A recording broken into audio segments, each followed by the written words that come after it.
Greetings all, welcome to another episode of Pen and Paint, the channel where I merge my love of miniature painting with my growing passion for writing. In this episode, we'll be painting Krund. Krund is one of the character models produced by BeQuest Miniatures for their Shambling Bones line, originally launched via Kickstarter in 2023. I'm a huge fan of the 80s and 90s styled metal models, and I love that there's a thriving community of artists and sculptors that still work in the genre. Krund is the last skeleton from Shambling Bones that I have left to complete. I've already created my paint recipe for this model and written them down in my little recipe book. Beginning with this episode and continuing on through most, if not all, future videos, we'll be painting each material to completion before moving on to the next. That is, we'll paint all the bones, then all the leather, and so on. In this way, if you only want to know how to paint a single aspect of the miniature, you'll only have to watch a small section of the video and won't need to bounce around. A complete list of all paints used for each material is on screen now. Paints will also be noted as they're used. Video timestamps are available for each step of the painting process. If you'd like to read today's story or listen to it without the video, links to pure text and audio versions are in the video description below. Feel free to mute the video if you're only here for the painting. The story for today's episode is Old Bones, a tale of necromancy and revenge, with an educational aside on the dangers of certain powerful magics. The story is rated E for everyone.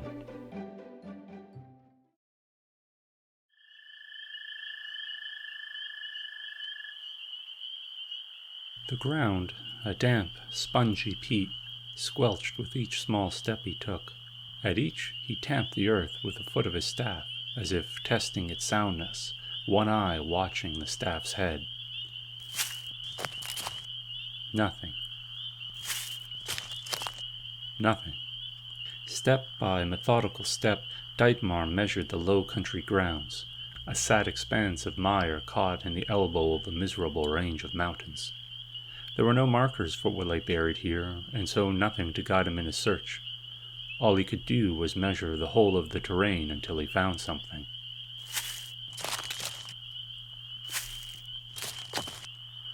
The records, such as there were, and general lay of the land suggested a southwestern flight. How far they reached before they fell he could only speculate, though it was clear that they had crossed the creek.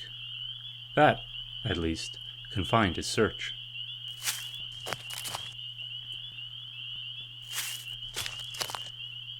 It took 3 days to find the first one, 4 for the second. By the start of the third week he was finding nearly one a day. With luck, he'd be done in concert with the lunar cycle. An auspicious event. A faint shimmer to the staff head. Dietmar poked about with more force, triangulating. He stuck his staff fast into the peat, the shimmer fading as he released it. Hanging his capitaine on the staff, he returned to the previous dig site, grabbing his shovel and another oilcloth shroud.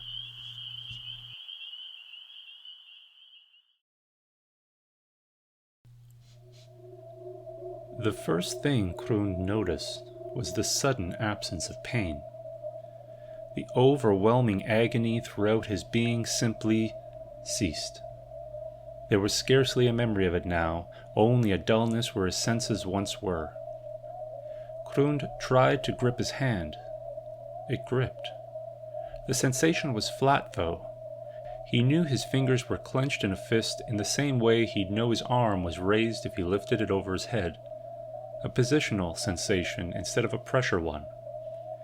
It was an unusual feeling, if feeling was the right word, though one that seemed perfectly natural. Krund tested his other hand. Both feet. They were much the same. Then he tried to turn his head, and a bizarrely textured world shifted around him. Krund would have blinked in surprise, but he found he couldn't. There came a rasping sound that Krund didn't exactly hear, but nevertheless knew was a sound. The sound came from him. It was not a sound his body had ever produced before. Be still, friend. You are much changed. The voice, low and sonorous, fragile yet strong, compelled him to rest. Krund stilled. Krund reflected. Krund came to the realization that he was very, very dead.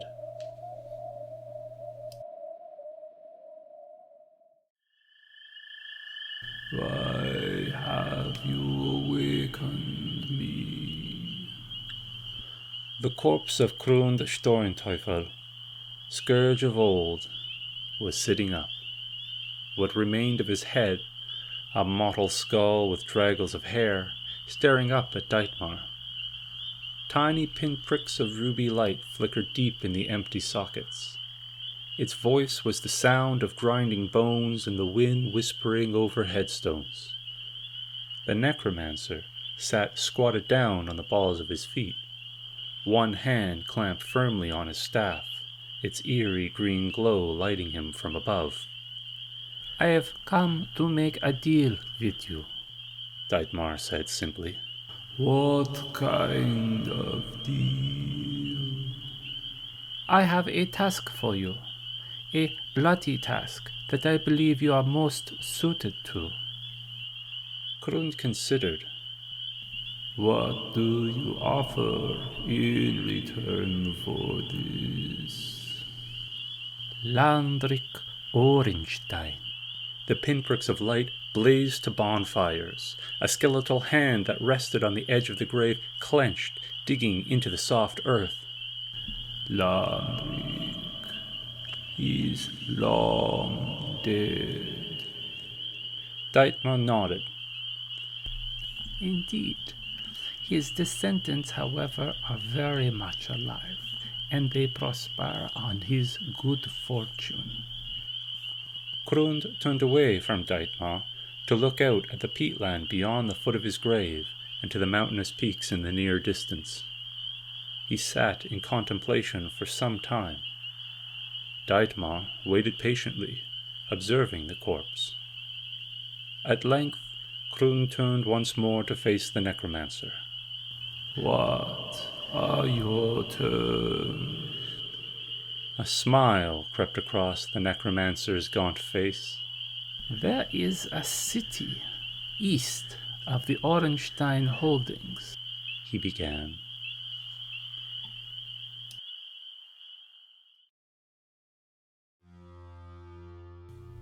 Mortark's binding was a rather insidious spell, one which many young practitioners of death sought to master, but which few masters were eager to wield. Unlike other fell rites of animation that produced mindless frames that could be commanded but otherwise had no will of their own, Mortark's binding called out to the soul itself, tethering it to whatever remained of its original body, subject to the terms of a magical contract. These awakened souls could then be directed to perform such tasks as they were contractually obligated until the terms of the contract expired. At that time, the spirit would be unbound and return to whatever afterlife they had been pulled from. One of the limiting factors of the spell was the need for a sufficiently intact corpse to make the awakened useful, though this could be circumvented by a clever caster.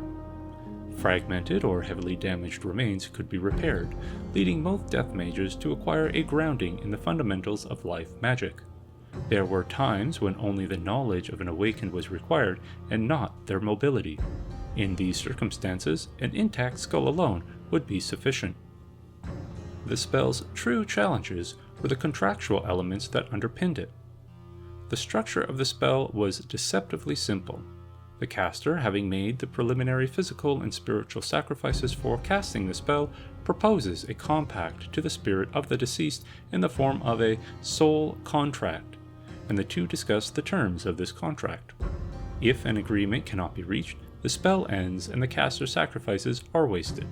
If an agreement is made, then the soul is awoken and bound to its corpse until one of the four following provisions is met. 1. The terms of the contract are completed. 2. The terms of the contract are no longer capable of being completed. 3. The corpse suffers total dissolution. Or 4. The caster themselves dies. As to the first provision of termination, the terms of binding are always precisely set, such as the death of a specific individual. In matters of hereditary vengeance, it's deemed unwise to use ambiguous terms such as the last of a bloodline. The depth of most family trees are not known, and nearly all lineages contain a host of unrecorded bastards. The mixing of blood between two families in ancient times could mean that there are hundreds of living persons technically related to a bloodline, but are otherwise not generally acknowledged as such. Most contracts have an explicit time proviso to avoid unanticipated issues such as these. Common contract expiration periods are 1, 3, and 5 years. Longer periods are rare. The second provision for contract termination, that of the terms being impossible to meet, is poorly understood, as there are few truly impossible situations. The consensus, such as there is on the subject, is that the provision's primary function is to handle nonsensical contracts, whether in the composition of the terms or the meaning of the words. The third provision, that of total dissolution of the awakened corpse, is generally understood to mean the breaking down of the body into small enough pieces that there is insufficient material to hold the binding magic. Cremation, dissolving in acid, and being pulverized and ground up are forms of complete dissolution. Incomplete dissolution, such as simple dismemberment, will not break the spell, and does more to inconvenience both the caster and the awakened than anything else. The spell's primary challenge is the final provision, that of the death of the caster. There is nothing in the contractual framework that prevents the awakened from attacking the caster themselves. There is no known set of terms guaranteed to enforce non-aggression in the awakened towards the caster. There are records of casters who, choosing their subjects poorly, were murdered by the awakened shortly after the spell's completion. These instances attest to why raising one's enemies, their friends, and their relations for twisted forms of vengeance is ill-advised. Sudden death, though, is not the real danger of Mortark's binding. A sufficiently intelligent subject may imprison the caster, drawing out the terms of the contract for as long as possible until a time provision is met, thus terminating the spell, or until the caster dies of old age if no such provision exists. It is for this reason that the implementation of temporal limits is a universal practice. It's also one of the strongest arguments against awakening other magic users. One well-known parable highlights this and other core dangers with Mortark's binding, and is well worth relating.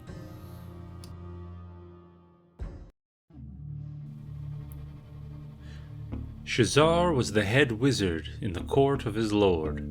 He was a powerful mage well versed in the magics of life, death, and nature.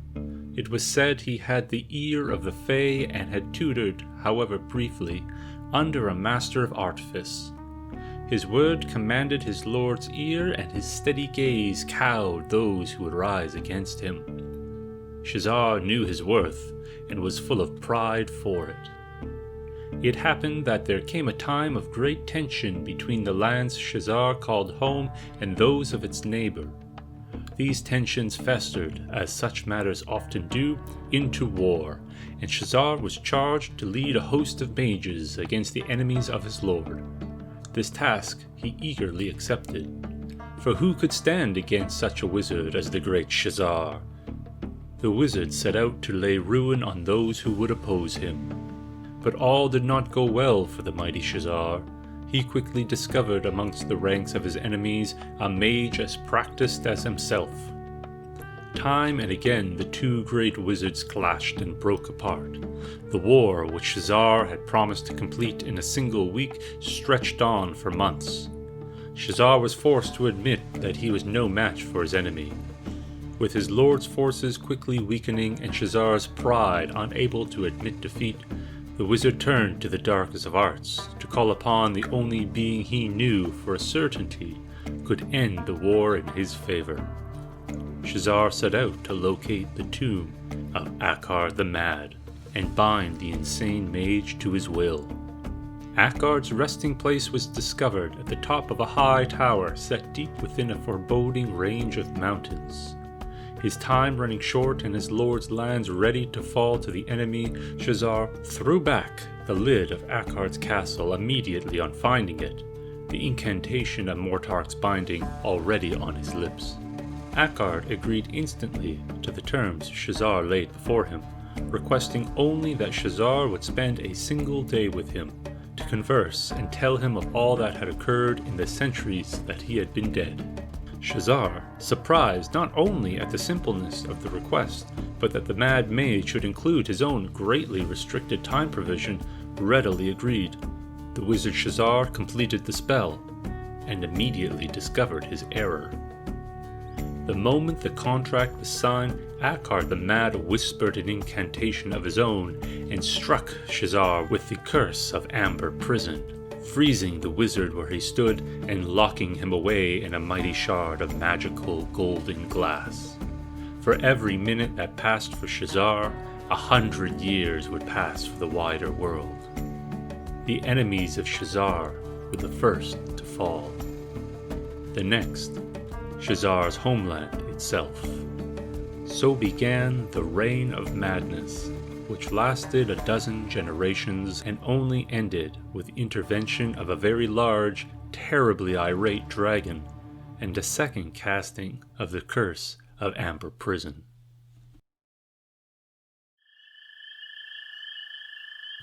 Enough of your prattling, sorcerer. I accept your terms. The necromancer, his tale a long-winded one, evidently loved to talk, and Krund was growing tired of the sound of his voice. "Wizard!" What? Dietmar rose to his feet, the levity in his features falling. I am not a sorcerer, barbarian. I am a wizard. What is the difference? Krund scoffed. A ferocious cloud set across Dietmar's face, swollen with rage that even the undead warrior was hesitant before. A sorcerer inherits his powers. A wizard earns it. And I have paid dearly for my education. For the first time since his waking, Krund took in the full measure of the figure before him. Tall and pale, sharply featured, his pride obvious, though tethered. The man's eyes were deeply sunken, the skin of his face taut over his bones. The leather of his garments, which Krund at first inspection thought an odd patchwork of mismatched pieces, a piebald ensemble stitched together from a ragman's leavings, he now discovered was anything but.